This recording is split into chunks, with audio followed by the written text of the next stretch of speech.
So, inflatable technology could have a wide range of benefits for stuff that's going into outer space, actually.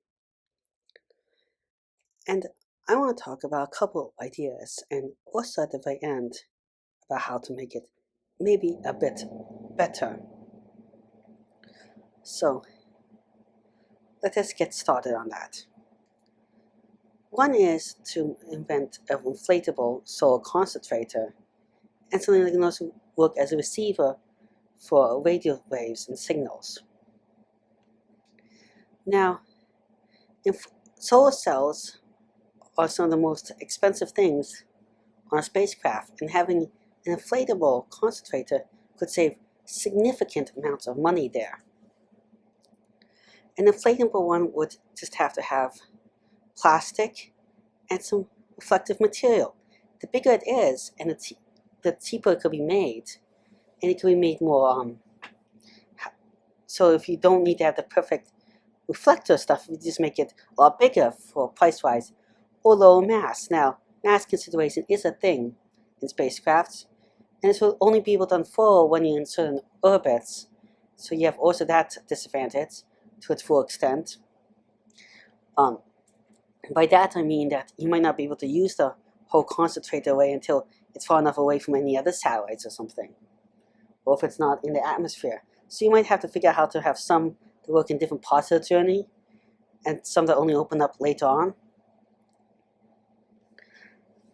I also mean by this is that this could also act as a big giant thing to help better receive radio signals and stuff, so it can be made more sensitive. That means that we can use less power to send radio signals, or we can get send more data fast to it and upload it faster. To make these ones, we could just have an inflatable thing that kind of looks like a birthday balloon with a parabolic metal in one thing that has, and then the other one's clear plastic.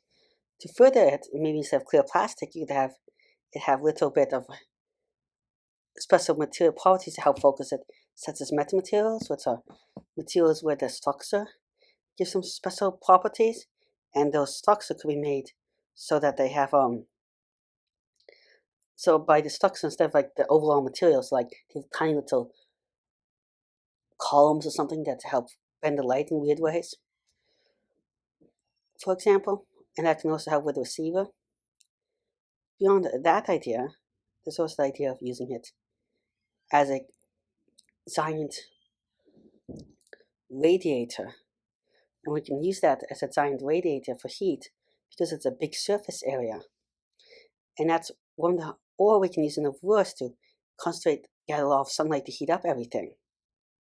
And the reason why that could be hugely important in space is because in space we don't have the air and stuff that can absorb a lot of heat, or the ground or something, or water. So getting rid of heat and getting heat in is a lot more hard.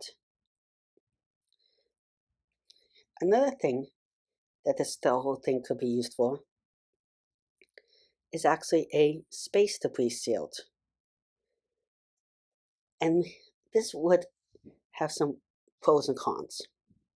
One is that this is a space debris shield almost from only one direction. So, unless you make it go all the way around it, so you can't really combine with the solar concentrator use and the other uses. Now, if you have it from multiple directions, yes, it is space debris sealed, but it's not as but you have to use more material and stuff like that. On the other hand, reducing impact from any direction is a little better. How it could work for space debris that gives some advantages over hard material is that it's a little bit squishy. And because it's a little bit squishy, something impacts it, it doesn't have to be as strong, and it can take in higher impact forces because it squishes and slowly slows it down, then re-impacts it back off. So that is a huge advantage right there. Oh yes, with it acting as a radiator, I forgot to mention how we can make this actually a more effective radiator with a cooling cycle. And the way we could do that with a cooling cycle is actually pretty neat is that there are stuff that vibrates. Of course, stuff vibrates. But if you have certain vibrations build up, you can have the whole thing squeeze more or less.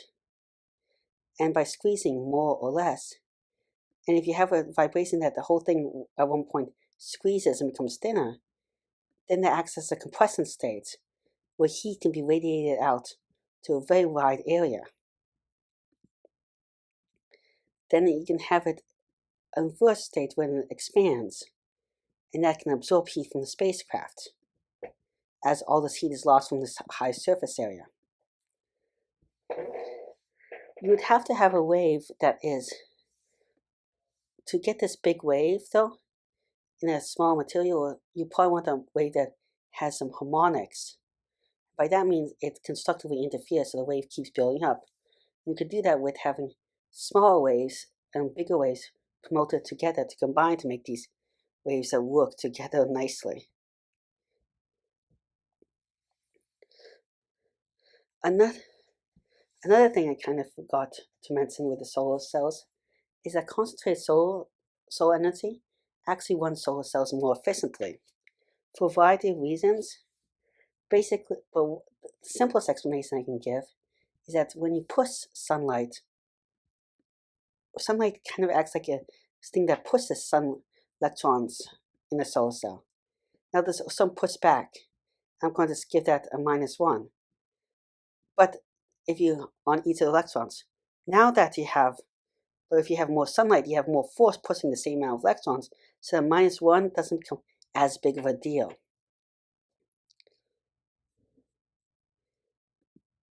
Besides all this you can have it work as what I'm going to call an inflatable pusher, which you could use as an attachment to maybe push a meteor safely out by having meteor hit a bigger, more sponge thing so it doesn't inject or blow up the meteor into small fragments that might be hard to control.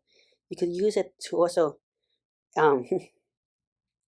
push away, let's say, satellites so they burn up or go to a different orbit without having to aim as much or be as gentle because it sputs out the force more. Another thing you could do this is for storage of some chemicals, maybe you don't want to always store them under pressure. And you can store this in a inflatable chamber when you don't have to store it under pressure. A good example might be that if you have a rocket that's flying up, maybe you're storing some stuff under pressure so it can power the rocket engine quickly and be pumped quickly. Or maybe so it doesn't take up as much space so you can make a more aerodynamic rocket. But in space, that becomes harder because thermal expansive and heating and cooling causes it to hard to store, and you have to keep it cold or in a certain state or keep it pressurized. So that's just a more difficulty right there.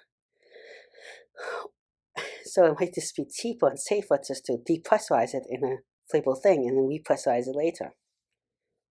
It could also, inflatable stuff could be used for landing heat shield in some ways, or to make inflatable wings or something. And the more surface area you have in your heat shield, and the bigger it is, actually the cooler and colder it is because it slows down the aircraft more. Maybe you can use for a space telescope in some ways. And you would not have as perfect as a mirror as something that's like foldable and stuff, but it has some other key advantages. And those key advantages is that you can make it a lot bigger, and that bigger ones can mean it can be more sensitive to certain types of infrared light or something, or it could be used as a giant radar dish in outer space, and that might be better to detect, for example, asteroids. Something else that we could try to, and the last two actually are things to try and make this technology work out. If there's a hole or something, we could try making it self-healing, and there's a bunch of there's solid materials that are self-healing plastics nowadays in case they get punctured. There's also materials that we coated with a thin layer of liquid on the inside that sticks to it, and that liquid Then when there's a puncture, the liquid flows into that puncture hole and actually solidifies. Or they have tiny little, or in the exoplastic, this little tiny like pipes, you can think of it, or tubes or something that have a liquid, or there's little bubbles of liquid that can pour stuff in and heal it. Or you could have something that when it detects a hole in it, sprays in the liquid into the whole thing and it flows into the hole. Or some robot repair or gas is pumped in quickly to keep it somewhat pressurized. Another thing to help prevent it from leaking and blowing up is we can make it have compartments and stuff, which would make it harder to fold and not as compact. But compartments can stop a major breach from affecting the whole thing as much. And compartments might also help with focusing light waves in some ways, some other uses. Well, thank you very much for listening. It really helps the channel out. I'm trying to reach 1,000 subscribers in a year, 4,000 watch hours, which is really hard. With your help, I think I can do it. Also, if any of these are future videos, comments, or suggestions, please leave in the comment section below. Again, thank you very much. Goodbye.